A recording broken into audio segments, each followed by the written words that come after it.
Today is Wednesday, October the 5th, 2011. Almost a year to the day that we lost Jimmy. And the story behind this flip video and the other equipment I'm trying to use to create a memorial for Jim is shortly before he passed away, he was having problems with his health at working at the ShopRite, and I wanted to create a hotel consulting company. So I said, well, Jim, I'll get some equipment, you know, we could inspect hotels on video cameras, we could do all kinds of stuff. So he was like, okay, Dad, yeah, right. So the purpose of this is just to show you I have pictures of Jimmy. And that's Jimmy. If anybody went to kindergarten with him over by Windy Woods, it's one of my favorite shots of Jimmy. And I'll open with this one, and I'm going to include some short stories here. Right after I took this picture, he says, Dad, there's a man in that costume. So Jimmy was ever wise. So much things he had to deal with. Last year when we had our memorial for Jim, it was October the 16th, we had a funeral mass at St. Elizabeth's. And we had a small family gathering at J&R Steakhouse. Jimmy's cousins flew in from all over the United States, and I needed to have an indoor place for them so they could rest. And unfortunately, we weren't able to have folks get out to Evergreen. And I know that Jimmy loved Evergreen very much. He and I hung out there. But for his cousins who hadn't seen him in a few years, we created a book. I'm going to show you pictures of that book and then go through different pictures of Jimmy. And I'll break it into 2 or 3 flips. And one of Jimmy's cousins is going to go ahead and put it out there on Facebook. So here's the book that we gave his cousins when they came up to visit for the funeral mass last year. And if anybody recognizes that, that's on top of Smith Gap. This was the cover shot of the book. And I know that Jimmy and his buddies used to hang out there years later and stay out there all night camping and drinking beer. And my question to those friends of his who hung out there is, how did you guys avoid all the bears up there? Because years later, you know, that's what I was always worried about. So again, different pictures of Jim.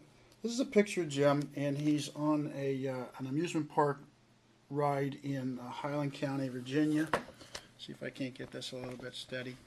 And the purpose again of this memorial is hopefully in 5 years, 10 years, if Facebook's still around, you all come back and look at this. You'll see your buddy Jimmy. This is Jim when he was out riding the bike one day. I can tell because you can't see it, but he had on some cycling gloves. Years later, I looked at this and I said, oh my God, I never realized my own son was a ginger. God bless all the gingers, his dad is. There's Jim when he's about 4 or 5 years old, and his aunt one of his aunts had made the dinosaur in the background, if you all remember the dinosaur times when you were very young. This is a picture of Jim with me, and you can see in the background our mountain that we all live near up in Penargil. And Jimmy's pretty tired. He's leaning on me heavily there. We bought a real nice Schwinn for him, 5-speed, when he was just about 5 years old, so that he could go ahead and ride long distance and keep his lungs open. This would have been about a year and a half after we found out about the CF. It's a very important picture for his aunt. That's his Aunt Noe. And that's Jimmy. That's the night that, one of the nights, special nights, God watched over Jimmy and made sure that we all had Jimmy to share for many years. That night, Jimmy had a lung incident, and we weren't sure what was up, so we took him to the hospital. And on the way there, I rolled the windows down of the car because I believed fresh mountain air might help him. This was in Harrisburg, and we took him to Holy Spirit Hospital. And for those of us who are Catholics, I can only say that the Holy Spirit intervened. Jimmy was 9 months old that night, and it was his first certified documented lung incident. That's Jim. We're at Hartman's, and that's his cousin Scott, who's helping us post this stuff here on Facebook. And for all of you who remember Hartman's, over there on Sullivan Trail and all the wonderful ice cream. Here's one of my favorite shots. Pull back on this. Jimmy's hitting first base, and the guy in the orange shirt doesn't have the ball yet. And Jimmy was never the fastest runner due to his lung stuff. he had a heart like a lion or a horse, and he motored out there, and I'm just so proud to see that he was safe on first. Here's a picture of Jimmy when he was about 4.5, 5 years old. He was the ring bearer at his Aunt Noel's wedding. Here's another picture of my little ginger Jim. This is Wind Gap Park, for those of you from Wind Gap. And he's actually got the cycling gloves on there. And the theme here on most of these pictures, you'll see a lot of them is outdoors. We kept Jimmy outside, and he loved the outside. Living in Penargil and everything was great for him. All the friends that lived up the hill, you didn't know, but Jimmy was working out, walking up that hill. And he's there with his grandma Connie in this picture. And I could see from the rug and all that we were in B Street in Penargil. And Grandma passed away in June of 2010, 3 months before Jimmy did. They spent a lot of time together in the last year of her life. Here's a picture of Jim with one of his neighbors, and for privacy I'm not going to use people's name on here, and I'll focus on Jimmy. This is heartwarming. Jim used to leave me notes when I lived down in Allentown, and here it says, "Dad, I stopped by the day after Thanksgiving just to wish you a happy Thanksgiving. Love, Jim." I think I have another picture of this. Here's Jim on the front of his Uncle Ken and Aunt Noel's boat in Barnegat Bay. I don't know if we ever caught anything there. The picture of Jim with some of his cousins down at the beach. This would be Mantolokin, New Jersey, probably about the year 2000 or so.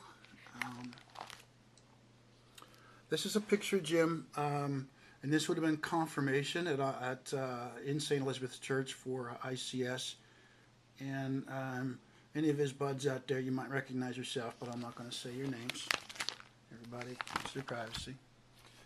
And again, this was a book that was given to his cousins when they came up, so we had some nice things to reminisce about. And there's another one of his notes, and I kept his notes. Here's Jim and a young lady at a dance. I would say this was at Pius, but I'm not sure, and I don't know who she is, so I'll move on. There's a picture of Jim. It's his Uncle Pat in the background, bunch of cousins.